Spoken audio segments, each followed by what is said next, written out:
Welcome to మా leader. Kakinada జిల్లా తొండంగి మండలం ఏ కొత్తపల్లి గ్రామ చెరువు నందు సుమారు 850 సంవత్సరాల నాటి 2 కదంబ వృక్షముల నడుమ శ్రీ భువనేశ్వరి సమేత విజయేశ్వర స్వామి గుడిగా క్రీస్తు శేషుల అచ్చ అబ్బాయి గారికి పదే స్వప్నం రావడంతో తాను గురువు అయిన తుని తపోవన సచ్చిదానంద స్వామి వారిని కలవగా ఇవి ఎంతో పవిత్రమైన విశిష్టత గల పురాతన దేవతామూర్తులు కదంబ వృక్షములుగా తెలియపరిచిన అనంతరం 2009లో గుడి ప్రారంభించడం జరిగిందని శ్రీ భూమానంద భారతీ స్వామి తెలిపారు. అనంతరం కార్తీక మాసంలో కదంబ వృక్షముల దర్శనం చేసుకోవడంతో చేసిన పాపాలు పోయి పుణ్యం కలుగుతుందన్నారు.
బ్రహ్మ విష్ణు పుట్టి పశుపక్షి సంతానము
విజయ ఈ గోమాత పొంగనూరు గోవు విజయ దీని పేరు.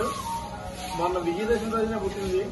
అమ్మవారి పూజలన్నీ పూర్తయిన తర్వాత క్లోజ్ చేసుకుని గోశాలలోకి వెళ్ళేసరికి అప్పుడు ఇది పుట్టిన అమ్మవారి ప్రసాదంగా భావించి విజయ విమల వింధ్య వందారు జనవత్సల అనే లలితా సహస్రనామం ఆధారంగా విజయదశమి విజయాన్ని నామకరణం చేశారు.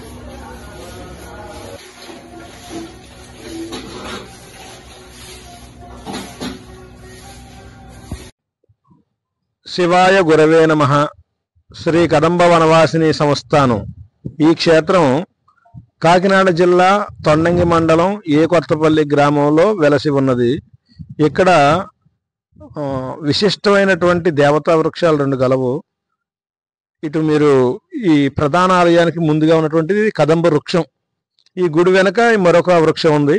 ఈ 2 దేవతా వృక్షాలు 850 సంవత్సరాల పురాతన దేవతా వృక్షాలుగా మనకి బొటానికల్ సర్వేలో 2009లో వారి పరిశోధన ద్వారా అప్పటికి 850 ఏండ్లుగా నిర్ధారణ అయింది.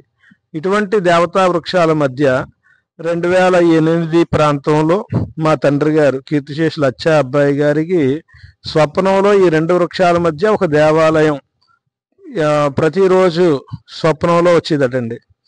వారు ఆ యొక్క స్వప్నాన్ని వారి గురువు గారైనటువంటి తుని తపోవన పీఠాధీశ్వరులు పరమహంస పరివ్రాజకాచార్య సద్గురు సచ్చిదానంద సరస్వతి మహాస్వామీజీ వారికి తెలియపరిచి వారిని ఈ స్థలానికి ఆహ్వానించి పరిశీలింపజేయగా వారి ఈ వృక్షాల యొక్క విశిష్టతను తెలియజేశారు. కదంబ వృక్షాలు ఇవి దేవతా వృక్షాలు. అమ్మవారి స్వరూపం కదంబ వనవాసిని, కదంబ కుసుమప్రియ అని మనకు లలితా సహస్రపారాయణలో ఈ కదంబ వృక్షాల గురించి అమ్మవారి యొక్క స్వరూపంగా తెలియపరచబడింది. వీటి యొక్క విశిష్టతని ఇవి దేవతా వృక్షాలుగా వారు గుర్తించటము మరియు తెలియపరచడం జరిగింది. అయితే వీరికి వచ్చిన స్వప్నాన్ని అమ్మవారి ఆదేశంగా మీరు ఈ యొక్క క్షేత్రాన్ని నిర్మాణం తలపట్టండి, తప్పకుండా మా ఆశీస్సులు ఉంటాయి, అమ్మవారి ఆశీస్సులు మీ వెంట ఎప్పుడు ఉంటాయని చెప్పేసి వారు ఆశీర్వదించి వారి ప్రోత్సాహంతోనూ వారి యొక్క సలహాలు సూచనలతోనూ ఈ నిర్మాణం 2009లో ప్రారంభమై 2011లో అమ్మవారు ప్రధాన దేవతగా భువనేశ్వరి సైత విజయేశ్వర స్వామి వారు ఇక్కడ ప్రతిష్ఠితులయ్యారు. అలాగే ఉపాలయాలు, అక్కడ అశ్వత్థ వృక్షం ఉంది, మీరు చూస్తే ఆ అశ్వత్థ వృక్షం వద్ద ఉపాలయాలన్నీ కూడా ఉన్నాయి. కదంబ గణపతి, దండాయుధపాణి సుబ్రహ్మణ్యేశ్వరుడు, భక్తులందరూ కూడా స్వయంగా అభిషేకం చేసుకోవడానికి పార్థివలింగం ఆ యొక్క భోగలింగేశ్వర స్వామి వారు ప్రతిష్ఠితులై భక్తులు ఎల్లరూ కూడా చక్కగా స్వయంగా ఆ స్వామికి అభిషేకం చేసుకోవచ్చు. నిత్యం 2011 ప్రతిష్ఠ అయిన రోజు నుంచి కూడా ఈ క్షేత్రంలో నిత్యాన్నదానం, గో సంరక్షణ ఎంతో వైవిధ్యంగా జరుగుతున్నవి. ఎందరో భక్తులు ఈ కదంబ వృక్షాలను దర్శించి అమ్మవారిని అయ్యవారిని సేవించి వారి యొక్క ఇచ్చ నెరవేర్చుకుంటూ ఆ భక్తిని ప్రపత్తుల్ని పెంపొందించుకుంటూ భగవత్ కృపకు పాత్రలు అవుతున్నారని తెలియపరుస్తూ ఈ విశ్వావసనామ సంవత్సర కార్తీక మాస ప్రారంభం మరొక వారం రోజుల్లో ఉంది. కాబట్టి ఈ కార్తీక మాసానికి కావలసినటువంటి సన్నద్ధాలు, ఎందరో వేలాది మంది భక్తులు ఈ దర్శనానికి వస్తుంటారు, అన్నప్రసాదాన్ని స్వీకరిస్తుంటారు, అభిషేకాదులు, అమ్మవారికి కుంకుమార్చనలు ఎంతో విశేషంగా జరుపుకుంటుంటారు. దానికి కావలసినటువంటి మన శక్తి కొలది ఏర్పాట్లు మనం చేస్తున్నాము. యావత్ భక్తులు కూడా ఈ పవిత్ర కార్తీక మాసంలో తప్పక విచ్చేసి ఈ కదంబ వృక్షాలని దర్శింపజేసుకుని అమ్మవారి అయ్యవారి ఆశీస్సులు స్వీకరించి కృతార్థులు కాగలరని ఈ మీడియా ముఖంగా నేను భక్తులెల్లరికీ కూడా మా యొక్క విన్నపమును తెలియపరుచుకుంటున్నాము.